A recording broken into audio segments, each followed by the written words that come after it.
kalaupun misalkan dokter tersebut misalnya mau bersolo karir, itu terserah dia. Saya pegang prinsip firman Tuhan bahwa berkat Tuhan yang menjadikan kaya susah payah tidak akan menambahkan. Amin. Setiap orang pasti punya berkatnya masing-masing. Terbukti sampai saat ini pun kita sudah melalui ada berbagai macam dokter, tapi hari ini pun Tuhan tetap berkati kami. Berarti memang firman Tuhan itu ya dan amin. Jadi nggak pernah takut kalau misalnya orang yang sudah kita didik tiba-tiba dia mau berkembang, dia mau keluar, dia mau solo karir, it's okay, no problem. Artinya ada berkat Tuhan yang tersendiri untuk dia dan ada berkat Tuhan yang tersendiri juga untuk kita.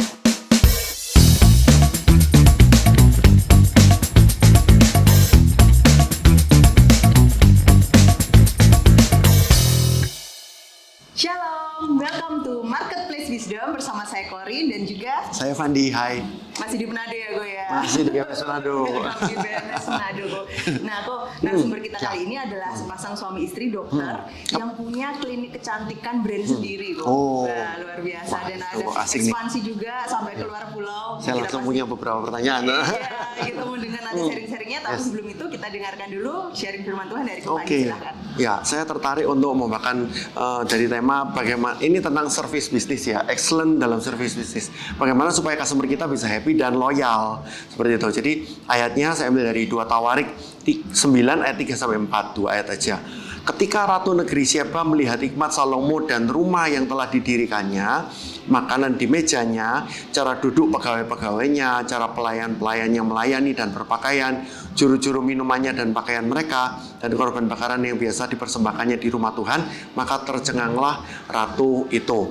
Jadi di sini dikatakan bahwa ada Ratu Sheba yang berkunjung ke Salomo, ke Israel gitu ya, dan Raja Salomo ini ternyata sudah punya penataan sedemikian rupa gitu, sehingga ketika siapapun yang hadir termasuk Ratu Negeri Sheba itu hadir, dia melihat bahwa service itu sangat-sangat excellent. Jadi ternyata tidak hanya zaman-zaman sekarang yang butuh service gitu ya, tapi dari zaman dulu itu ternyata Raja Salomo sudah mikirin sampai ke situ. Jadi betapa hikmat bijaksananya itu benar-benar luar biasa, sehingga Raja Salomo memikirkan apa yang orang-orang tidak pikirkan. Padahal zaman dulu itu zaman barbar loh ya.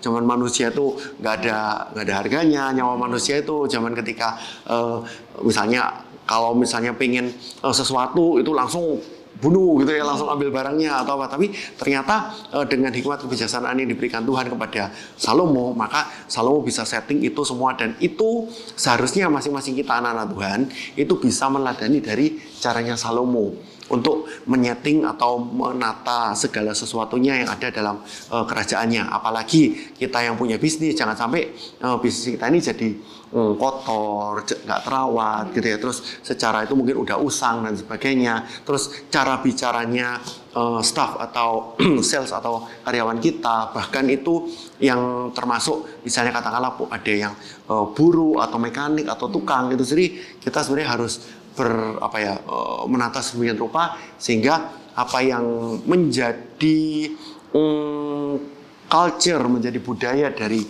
perusahaan atau bahkan dari toko kita atau dari bisnis kita yang mungkin UMKM gitu ya, itu pun bisa menjadi satu service bisnis yang bagus. Karena pada zaman sekarang adalah every kind of business is a service business. Apakah kita mau jual apa gitu ya, mau jual roti, mau jual kue, mau jual mie, mau jual handphone dan sebagainya, kan kesannya ini cuma jual barang, tapi ternyata enggak. Gitu, bahwa apa yang kita jual itu tidak hanya barangnya doang, tetapi juga service bisnis. Dan saya minta kita semua untuk bisa belajar dari Salomo gitu ya. Dan akhirnya ketika itu Ratu Sheba kan sempat bilang, selama ini aku hanya mendengar saja tentang engkau, tapi sekarang ketika aku datang ke kerajaanmu, aku melihat semua apa yang dilakukan oleh engkau dan pegawai-pegawaimu, sekarang aku sendiri bisa melihat ternyata intinya Salomo benar-benar luar biasa dalam hal service bisnis. Dan di sini kita lihat rumah yang telah didirikannya gitu ya, itu berarti gedungnya, makanan di mejanya, cara duduk pegawai-pegawainya, jadi pegawainya nggak ada yang ada yang kacau gitu ya. Cara pelayan-pelayannya melayani, padahal dengan mungkin pelayan pasti gajinya nggak terlalu besar ya. Cara mereka berpakaian, nah ini kita juga kadang-kadang harus pikir gimana pelayan-pelayan kita berpakaian, teknisi, buruh, tukang dan sebagainya, juru-juru minumannya dan pakaian mereka, korban bakaran ini bersamakan rumah Tuhan. Ini juga bagaimana hubungan kita dengan Tuhan. Itu ternyata juga Di sini diwakili dengan kata korban bakaran yang biasa dipersembahkannya. Itu juga bisa terlihat oleh klien kita, bisa terlihat oleh customer kita. Makanya kita tidak boleh main-main dengan hidup kita. Maka tercenganglah ratu itu. Apa yang membuat orang-orang yang datang ke toko kita tercengang? Apa yang membuat orang-orang yang menjadi klien kita atau customer kita itu tercengang? Itu karena Tuhan yang ada dalam hidup kita, plus bagaimana ketika kita menata semuanya menjadi satu service bisnis yang excellent. Kiranya Tuhan berkati. Cocok sekali dengan narasumber kita kali ini ya, Pak ya. Betul. Ini di bidang servis jasa juga ya, klinik kecantikan. Nah, boleh Koko sama Cece mungkin perkenalkan dulu sama share background-nya kepada jemaat, silakan. Baik, nama saya Christian. Saya seorang dokter. Istri saya namanya Linda. Kami berdua adalah dokter.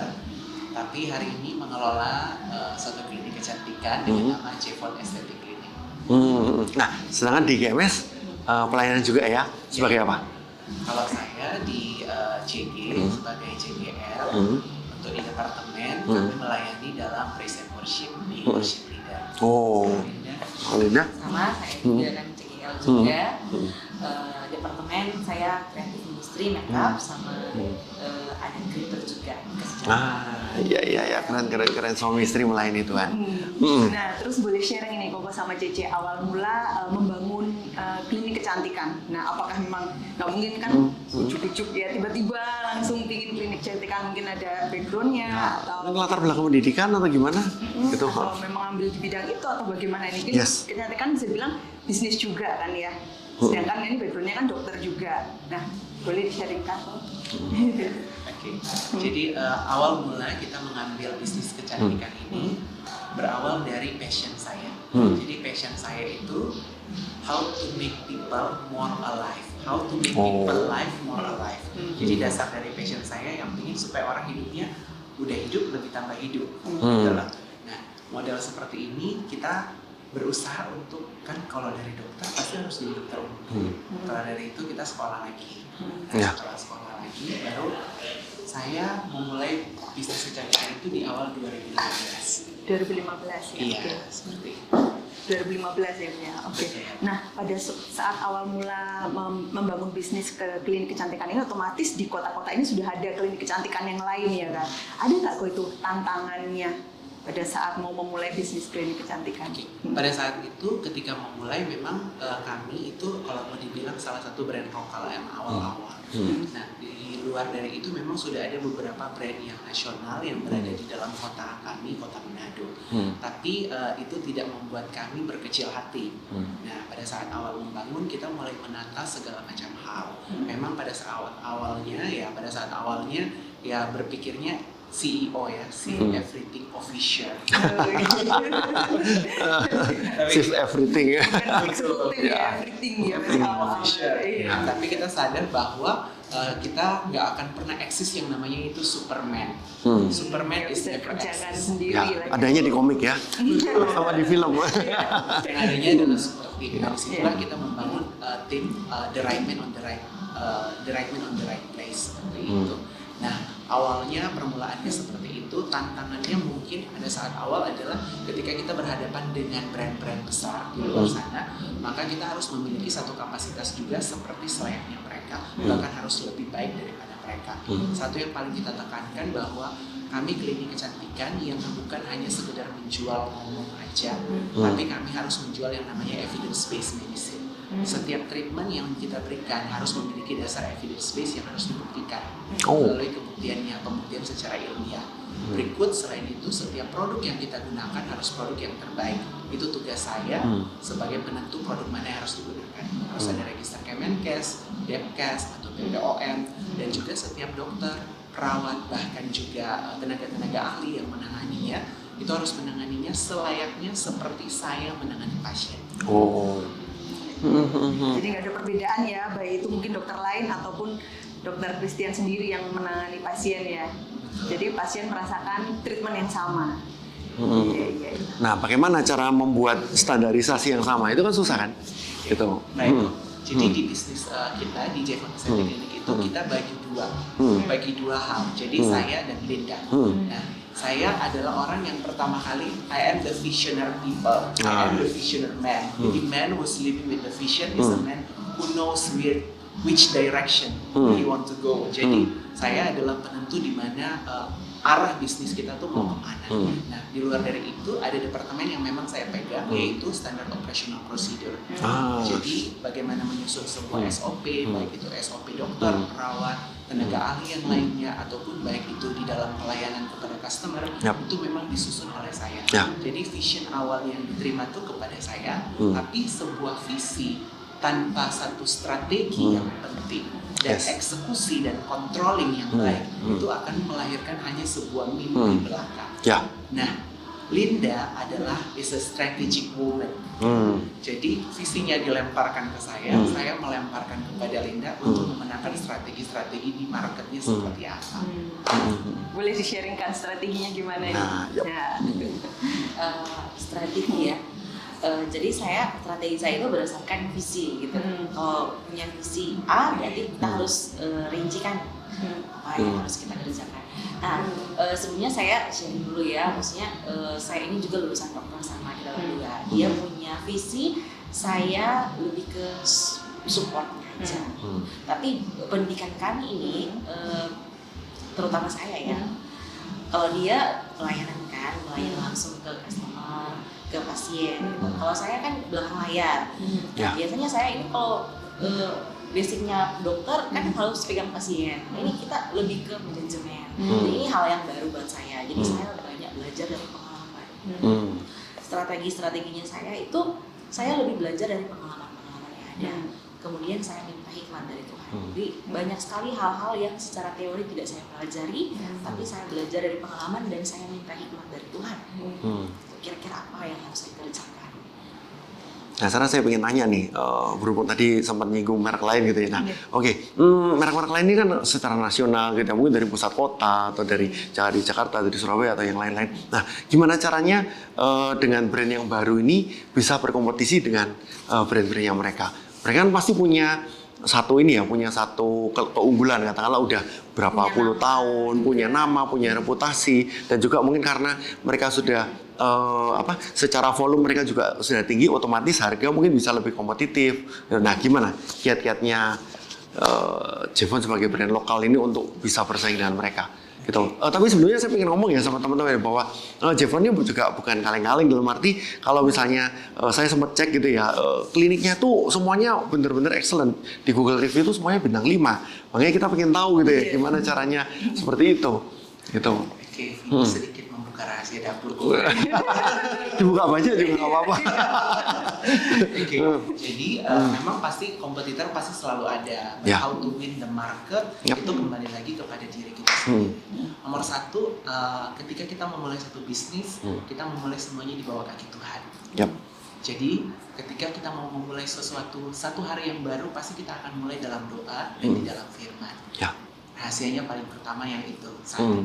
Kedua, yang pasti ini adalah namanya usaha jasa. Usaha jasa pasti seperti yang Ko Fandi sering bilang, hampir keseluruhan usaha sekarang berurusan dengan yang namanya service. Berarti yang harus kita hadirkan adalah service excellence.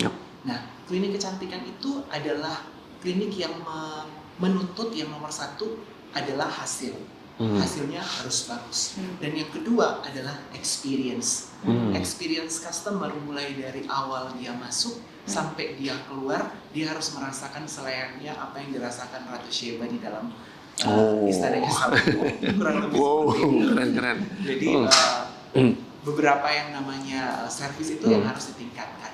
Yang ketiga adalah inovasi. Jadi tugas saya untuk menentukan treatment apa, perawatan apa, produk-produk apa yang harus kita adopsi yang mungkin menjadi tren di luar, ataupun kita gabungkan perawatannya atau kita mix and match perawatannya sehingga menjadi sesuatu tren yang baru yang bisa menjawab kebutuhan dari customer.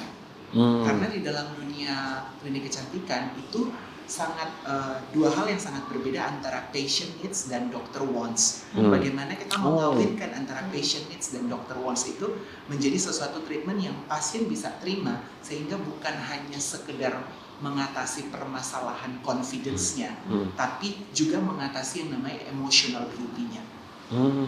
Jadi orang datang ketika mungkin dia kelihatan kayaknya marah-marah, kayaknya kelihatannya mukanya susah, padahal uangnya banyak. Sebenarnya lagi bahagia, cuman karena ekspresi mukanya. How do we transform the bad emotion to become a good emotion, beauty? Itu tugas kita. Oh, dalam nih.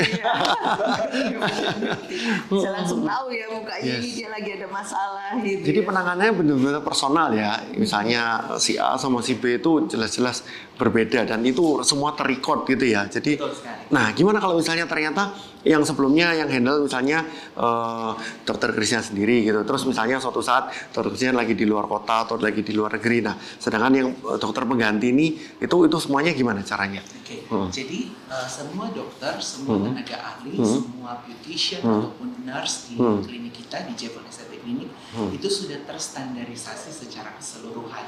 Bagaimana saya mentraining dokter saya untuk supaya menjadi duplikat dari saya. Jadi artinya yang namanya kita berusaha untuk membuat semua orang itu bukan how to make a burgers, but to be a good tailors. Jadi setiap orang itu akan kita berikan SOP-nya masing-masing. Nah, di luar daripada SOP itu, misalkan dari satu customer ke satu customer yang lain ditangani oleh dokter yang berbeda, maka dokter tersebut itu harus mengkomunikasikan antara satu dokter dengan satu dokter yang lainnya. Ataupun misalnya dulu pasien saya yang tiba-tiba dipegang oleh dokter A. Nah, berikutnya dokter A itu pasti akan berkomunikasi apa yang harus dilakukan kepada pasiennya. Jadi nggak semuanya saling bekerja sama untuk harmonisasi untuk menghasilkan sesuatu yang baik. Nah, sekarang bagaimana untuk mempertahankan turnover dari dokter itu? Gitu kan dokter kan nggak selamanya kerja di tempatnya kalian ya. Itu mungkin Sisinda bisa cerita. Jadi supaya katakanlah tadi dokter A gitu ya udah handle pasien ini selama katakanlah 5 tahun. Tapi misalnya dokter A ini merasa bahwa karirnya dia akan lebih baik kalau ke misalnya ke Jakarta gitu ya. Nah, itu terus ganti dokter B. Nah, itu gimana? Ya, jadi kita itu tetap berusaha memberikan yang terbaik ya kepada setiap orang yang bekerja, termasuk dokter, tenaga ahli. Jadi di dalam bekerja mereka itu kita ikat dengan kontrak. Setelah kontrak, di dalam kontrak kita dituangkan hak dan kewajiban masing-masing. Setelah pun bekerja dengan Jevon ataupun habis kontrak, kita memberikan pada orang baru yang lebih menarik tentunya ya dengan karir yang lebih oke. Tapi kalau misalnya memang kembali ke keputusan personal, kalau misalnya dia punya keputusan yang lain, kami memberikan kebebasan dia berkarir lebih lagi. Jadi tadi dengan service excellent dan juga manajemen yang sudah bagus ini ya membuat akhirnya Jevon ini bisa bilang multiplikasi ya. Iya, jadi akhirnya buka lagi ya kan ada di kota lain loh dan bahkan di luar pulau di pulau Sulawesi. Iya, boleh di-sharingkan itu. Gimana kok? Oke, jadi Jevon itu sudah ada di Manado. Saat ini kita pindah ke gedung yang baru dengan fasilitas yang jauh lebih lengkap dan jauh lebih nyaman. Setelah itu kita juga ada di kota Mobagu dan di Ternate. Gimana akhirnya ceritanya memutuskan untuk buka cabang lagi? Oke. Nah, kita tuh pertama kali buka cabangnya di kota Ternate. Nah, di Ternate ini pada saat sebelum kita buka cabang, kita tuh sudah ada sekitaran 90 customer aktif sih.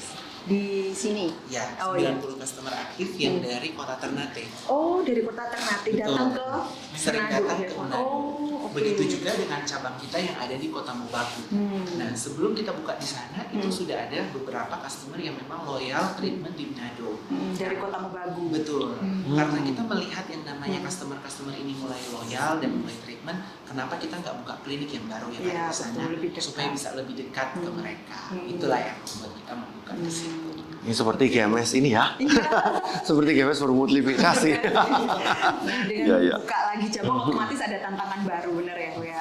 Apa yang ada di sini, bagaimana caranya supaya bisa sama seperti di cabang yang baru ya kan. Nah, tantangan-tantangan seperti itu bagaimana nih cara menghadapinya atau mungkin mau sharing tantangannya apa, menghadapinya bagaimana gitu. Iya, boleh. Nah, jadi tantangannya ketika waktu kita mau masuk ke area yang baru, aku ingat pertama kali itu tahun berapa ya? 2018. Oh, sebelum COVID berarti ya. Ininya di Ternate ya. Pada saat mau memulai sesuatu bisnis yang baru, entah itu cabang, entah itu bisnis yang baru, entah itu tempat usaha yang baru, itu pasti repotnya tuh sama menurut Tuhan. Repotnya tuh sama. Jadi pada saat awal itu saya tuh kayaknya kok kayak aduh berat banget rasanya. Kenapa harus meninggalkan zona nyaman kita? Nah, jadi di situ kita tahu bahwa orang yang sementara tinggal dan hidup di dalam zona nyaman sebenarnya dia sementara sunset.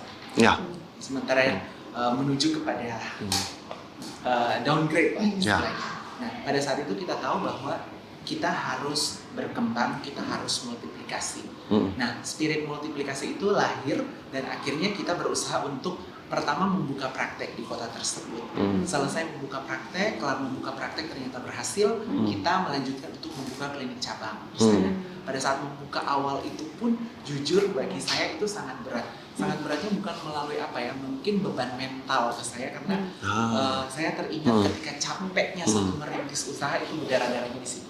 Tapi pada saat saya di pesawat itu Tuhan tuh kuatin dengan satu penglihatan yang sangat clear gitu. Saat itu saya tuh sementara di pesawat ketika menuju ke kota tersebut dan saya nangis. Terus saya nangis, saya bilang, Tuhan, ini harus bagaimana ya? Nah, pada saat itu pun Tuhan tuh seperti ngejawab pertanyaan doa saya bahwa anakku, majulah, aku berperang ganti kamu, aku memberikan kota ini untuk engkau penuh kemenangan. Itu seperti kayak betul-betul menguatkan. Mau namain? Kurang lebih sama ya. Cuman waktu itu dia juga share ke saya waktu kita di pesawat. Saat kita mulai merintis awal dari praktek, kemudian naik dan kita memutuskan untuk membuka klinik cabang, dia menguatkan saya dengan apa yang dia dapatkan. Kita maju bersama, namun tantangannya untuk saya pribadi adalah kalau SOP udah ada, tapi siapa orang yang akan berdiri untuk kota itu, gitu kan? Siapa yang akan diutus? Siapa? Sebenarnya mas ya. Jadi waktu itu saya pribadi pun belum pernah belajar tentang leadership. Maksudnya saya belajar dari pengalaman gitu. Bagaimana harus mencetak leader gitu. Jadi saya banyakkan kita berdoa, kita minta hikmat ke Tuhan, dari belajar juga. Akhirnya Tuhan mulai kirimkan Eliezer. Nah, di situ kita istilahnya belajar untuk mencetak leader yang baru. Dari gereja ini juga kita banyak belajar dari pemimpin, bagaimana kita itu jadi pemimpin yang bukan hanya dengan tangan besi memimpin, bukan hanya dengan otoritas, tapi dengan merangkul juga tim yang ada gitu. Jadi supaya tidak hanya sekedar memberikan instruksi atau perintah kepada tim kita, tapi kita memberikan teladan contoh. Luar biasa. Ya, nah, jadi sama duluan. Saya duluan ya. Bagaimana dengan dokter-dokter yang akhirnya pengen solo karir gitu, terus membuat bisnis yang mungkin sama yang menjadi kompetitor seperti itu, apa sempat terpikir juga gitu ya? Padahal dengan setelah belajar magang dari kalian berdua gitu ya, terus ternyata mereka yaudah kita solo karir aja gitu. Nah itu gimana pandangannya kalian? Pasti nomor satu harus ada kontrak. Di luar dari kontrak, kalaupun misalkan dokter tersebut misalnya mau bersolo karir, itu terserah dia.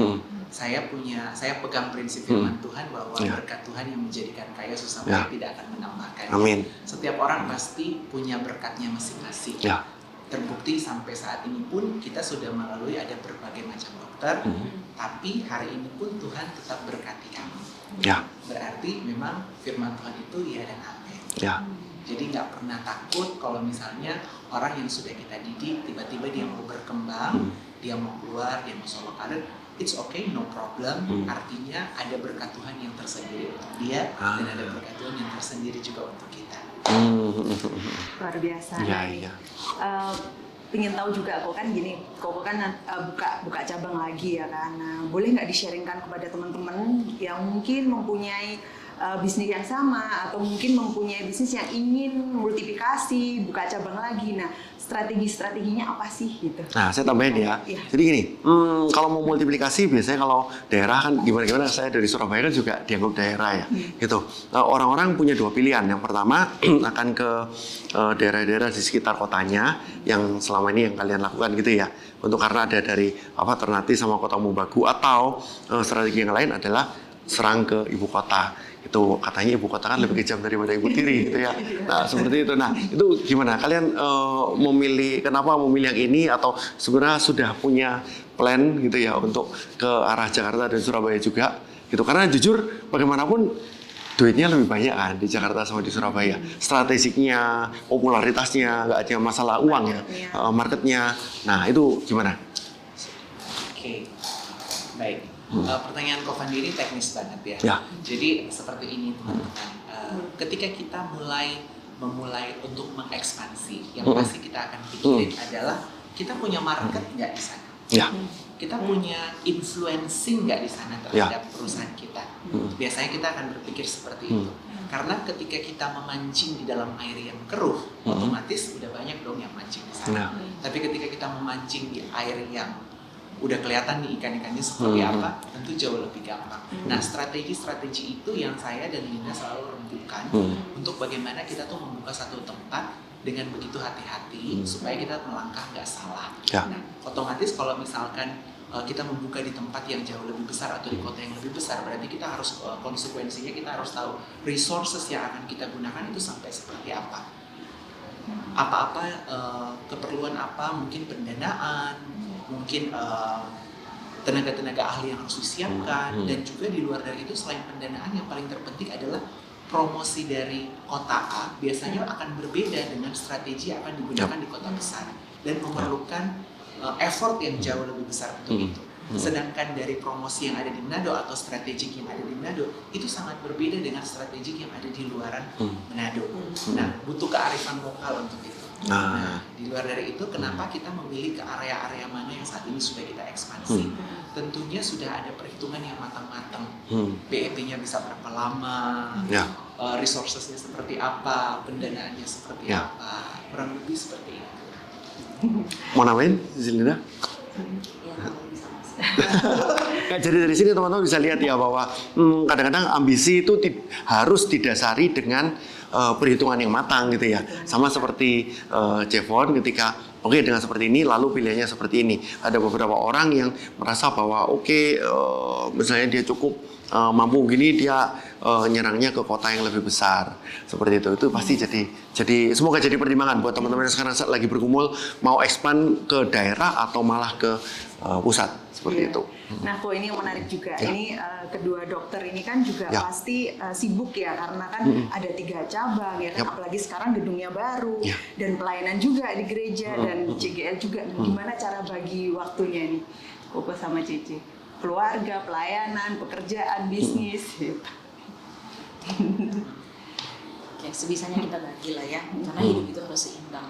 Pernah kalau mau dibilang masalah yang datang itu banyak juga di kerjaan, karena seperti Sis Korin bilang tadi, kita punya cabang di Manado, Ternate, dan Kota Mobagu, dan masing-masing ini pasti ada masalah-masalahnya juga.